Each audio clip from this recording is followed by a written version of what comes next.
August is National Dog Month, and what better way to celebrate than by spotlighting some incredible pups. We're talking big pups today. Joining us are Jake Wright, owner and head trainer, and Elena Clark, trainer at Precision Canine Work. Guys, thanks so much for being with us. Thank you for having us on. And these guys as well. I assume these are guys. Yes, this is Zero right here, and this is actually one of my personal dogs, and then this is Bandit.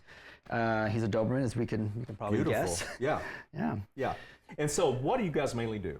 So 60% of what we do is going to be the everyday pet obedience and behavior modification. So people need their dogs to behave nicely in public, obedience, sit, laying down, going to place, walking politely on a leash. The other 40% of what we do is going to be more related to like law enforcement work. Dogs who do detection training, dogs who are doing apprehension work, sport training. That takes up the other 40% of what we do. Y'all are busy. So like this, the 60% where you just, you're training, family pets. Do they come to you? Do you go to them? We do both. So a lot of times people are coming to us with their dogs. We either are boarding them and training them, or we're doing private lessons. Although in some cases, we actually go to the home because that's where they're seeing a lot of the behaviors happen and not at a facility. So show us what these guys can do. I'll show you a couple things. So this is Zero. Again, he's a Belgian Malinois. He is 5 years old. Zero, heel.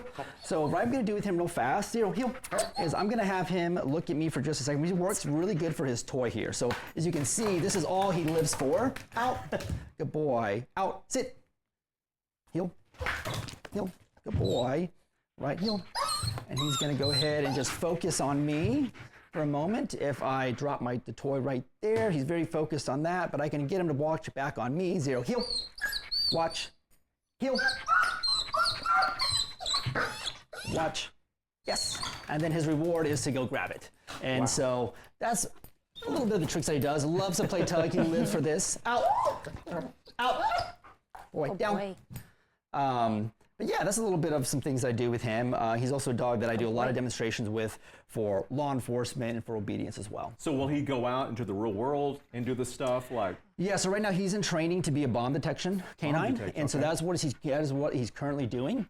And so right now he's just going through that process. It takes several months before a dog is ready to be going out in the real world to do that. Okay. Now, does our friend over here, what are they? Yes, so this is Bandit. Bandit, again, he's about 1.5 years old, and what he is more of a family companion and protection dog. So he's going to bark at the thresholds of the home. He's going to let somebody know when somebody's there, but he's also very social. We can bring him in public. He's around his family. There's young kids, and he's great with them. Yeah. So that's what we're really trying to strive for, a dog who can offer a big deterrent, but also really stable and social in public places. It's good to start him young? Absolutely. I would tell people, even something as 8, 9 weeks old, training doesn't mean getting your dog to sit and lay down. It can also just be structure, right? Getting him to wait at doorways of the boundary of your home. Okay. So little things go a long way, and they add up.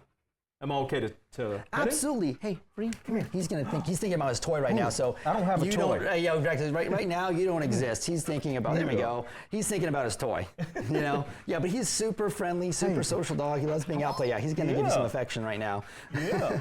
Bryce was my cat. Yeah, there you go. Yes, absolutely. So yeah, I mean, he's a very social dog. We try to strive for getting those dogs because when they're going to be in the public places, especially detection dogs, we don't want an incident happening, right? Well, of course, they're going to be around a lot of guests potentially. Yeah. And so that's the more difficult part, is finding the dogs that meet that selection. And you may have heard this before, like a family saying, our dog's too out of control, there's no way. What do you say to them? Or they're too, quote unquote, too old. Yes, I hear that a lot. And dogs can always, I've trained dogs that are 8, 9 years old. It's about motivating that dog. And so it doesn't matter, if the dog's a puppy or a much older dog, it's about finding out what motivates them and then going from there. Right. So what's the difference between like obedience training and behavior modification? You may have touched on that a little bit. Yeah, that's a good question. So behavior modification is counter conditioning on one behavior. So if a dog is very anxious, we want them to be calm. If a dog is very reactive and aggressive, we want them to be more neutral. Training is teaching, like what you're seeing here with Zero, sitting, laying down, focusing. And so maybe really quickly, one tip somebody can take from this at home. I would say getting your dog to work for their food sometimes. Okay. So it's simple as setting the bowl down and going over to it. It shows a dog that you can be in charge, but they have to work, because working for that food is really important for training them for new things. Because they love food. Yeah, they love food. And their toys. Yes, absolutely. Thanks so much. Absolutely, thank you. Appreciate it.